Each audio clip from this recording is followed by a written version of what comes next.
Welcome back. I hope everybody had a great time in our first month. This is now our second month, and I'm going to introduce you to the ruler that we'll be using this month. This is the Grace ruler. This ruler is going to enable us to work on the inside of the shape. So this is going to help us to create some really neat block designs. I call some of the shapes that we're working with foundational shapes. So that creates the basis of your design. And then you can also add free motion details as you're working. So please feel free to use your own creative license to have fun, add your details if you feel like it.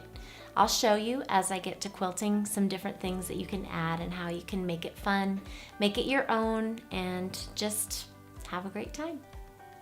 I want to take a minute and talk a little bit about the importance of practice pieces. You want to keep with you many sandwiches that you've prepared for practice. I typically will do a 12-inch square of fabric, backing, and batting, and just put those together. And you can either use basting spray or just simply a cotton bat will cling to both the top fabric and the backing, and that will make it a lot easier to do without even basting or pinning. But you want to have practice pieces. I'm going to show you how I test my tension, so my thread quality, that's very important.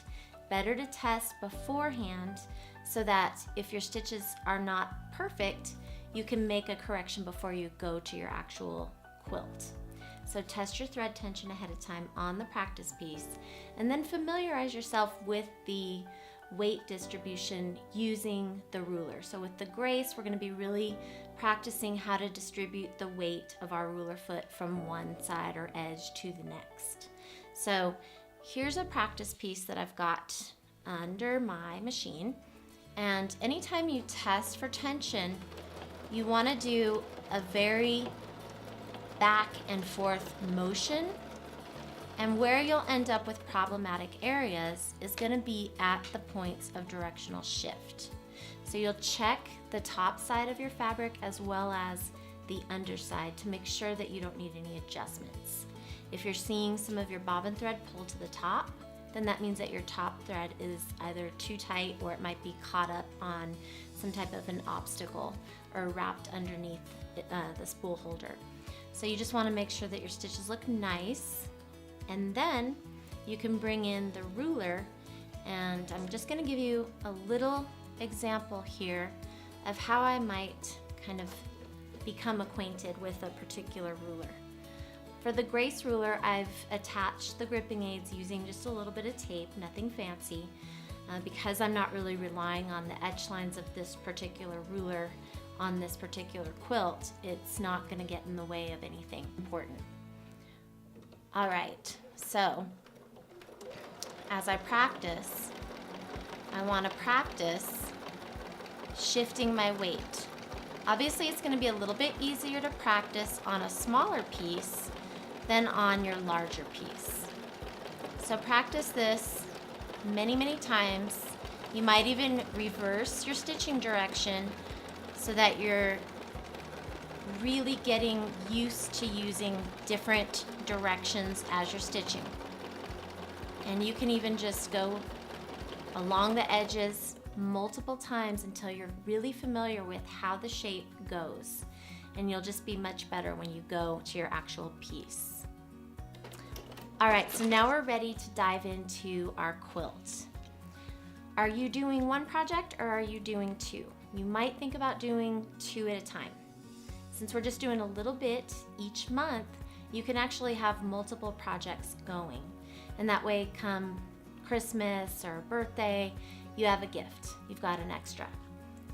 So we're gonna start with block 3. All right, so let's dive into block 3. I love this technique because you can use it with any shape. It's really a neat design that you can use on any type of quilt, any style of quilt. So really think about future projects as you're working.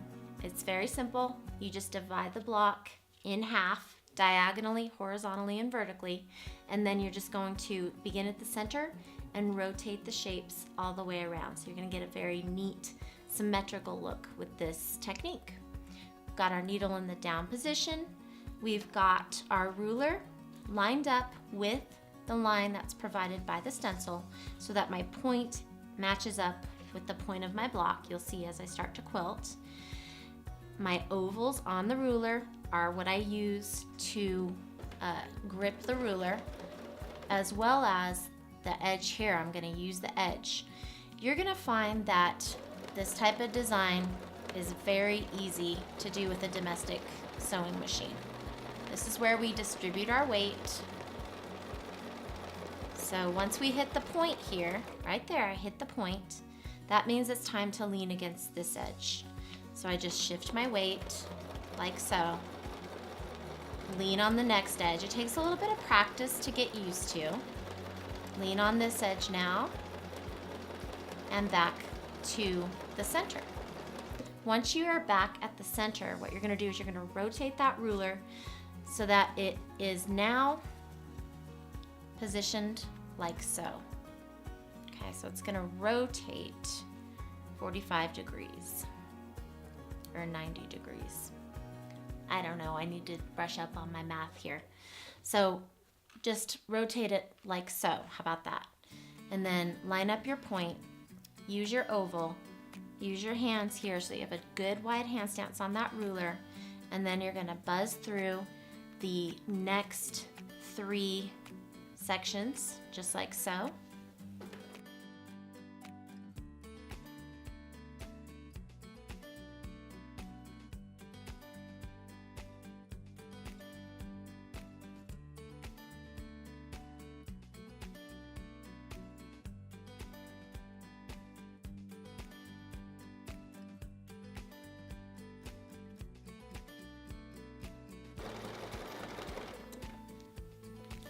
Okay, so now I've completed the 4 larger shapes. So it's time to take the ruler out using the opening and bring in the smaller shape. Now we're going to use the smaller shape on the diagonal registration lines. So I'm going to do the exact same thing, only using the smaller shape and using a different line to align the ruler to. Same thing, we're back at the center and we are lined up, ready to go. Be mindful, we're still on the same thread. So we haven't had to stop and cut our thread and start again. So our quilt is nice and strong and we are happy campers. So here we go.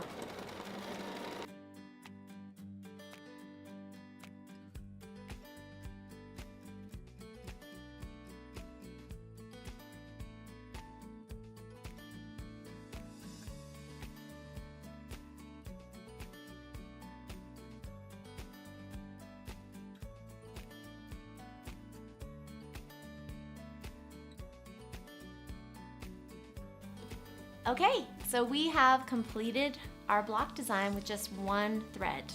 Love that, that makes me really happy. You can see some really cool kind of secondary star-like designs that emerge in the center with the overlap. Play around with it, use your practice piece, see what else you can do with the shape, and we're gonna move on to section 1. Now we've moved to section 1. And we're going to use the ruler a little bit differently here. We're going to learn how to use the grid lines etched on the ruler for spacing. So let's get ready to learn something a little bit different here. So your section 1 should be marked like this. So we have our center section going outwards towards our point, and then our 2 45-degree angles. Okie dokie. So ruler comes down so that it's resting against the sides of the foot. Point lines up with the line that you've marked, either with a stencil or with a ruler. So here we go.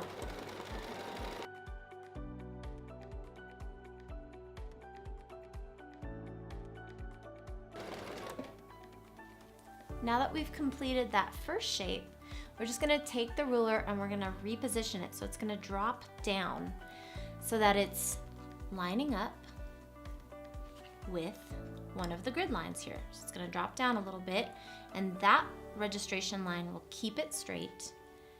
And then we rotate the ruler so that the point is where it needs to be, like so. Now we're going to use the ruler as sort of a hoop to help us guide the fabric. So we're going to kind of backtrack a little bit here, staying on the line that we've already quilted. So I'm just going to do a very slow backtrack. It's a very small space. It's only about 1 inch. So just go nice and slow and you'll be able to backtrack really well right along that line. Now we're going to quilt this shape. Same size.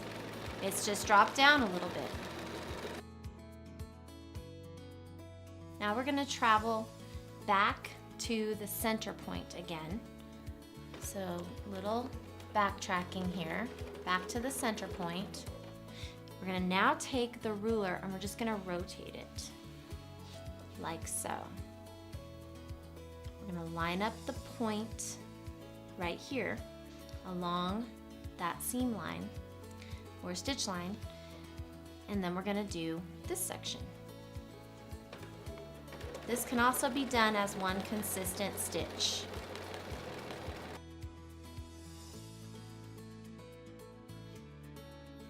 If you really don't want to do that backtracking, you can always stop, secure your threads, and cut them. But I really don't mind too much. I will show you throughout the program ways to minimize and or eliminate backtracking altogether, which for some applications it's perfect. But other times it's fine just to do a little bit of backtracking. Since I've got a little bit more backtracking on this section, I'm going to go ahead and take the ruler out and use one of the straight edges of the actual tool to help me stay right on the line. Okay, so then now just bring this in as a straight edge. So what we're going to do now is we're going to travel back to the center, right along the previous line. We have a little bit of stitch building up here. So again, if you don't like the way that looks, then you might just opt to cut your thread. Okay. Now we're going to do the same thing with this side. Line this up and line up our point with the stitch line and leaning on this edge. Here we go.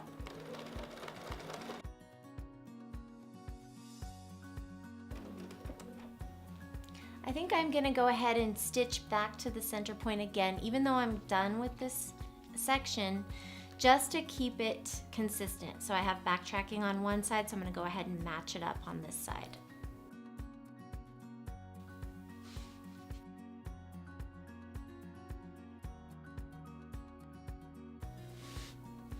And we are done with section 1. Okay. We've moved over to section 5C. So there's 2 5Cs and you're gonna do the same thing. We're just gonna drop in one of the small grace shapes here, just right here in the corner, going from the mid portion out to the point. Just add a little foundational shape. We're gonna add more to it, so don't get too excited. It's not gonna be plain, it's gonna be cool. Just gotta be patient. So I'm gonna bring in a ruler here. And this is something that oftentimes I'll do as I'm working. So just add a little registration line, either with a stencil or what I'm going to show you here is using a ruler. So I'm working from the point to the midpoint of this section. And I can do this just by aligning the angle correctly and then just add that line. That's just going to help me to align the ruler appropriately. All right,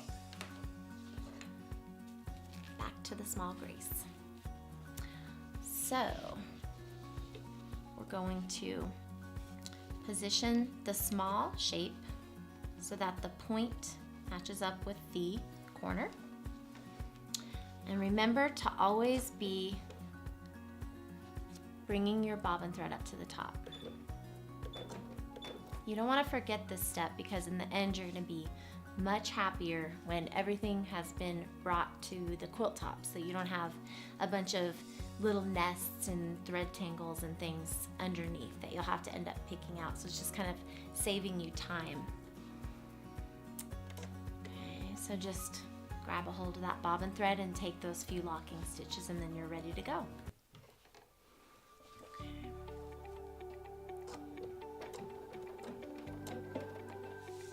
I've rolled up the quilt top, so I'm managing my bulk.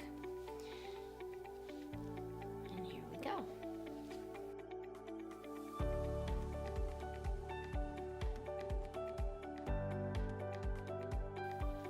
So that's it for section 5C for now, and we'll revisit this section with another ruler in an upcoming lesson. We had a great time in month 2 learning about the Grace ruler, as well as some tips for practicing. I want you to practice, practice, practice, and I promise you're going to get better. So I'm looking forward to having you join me again next month for month 3 in the Ruler Mastery Series program.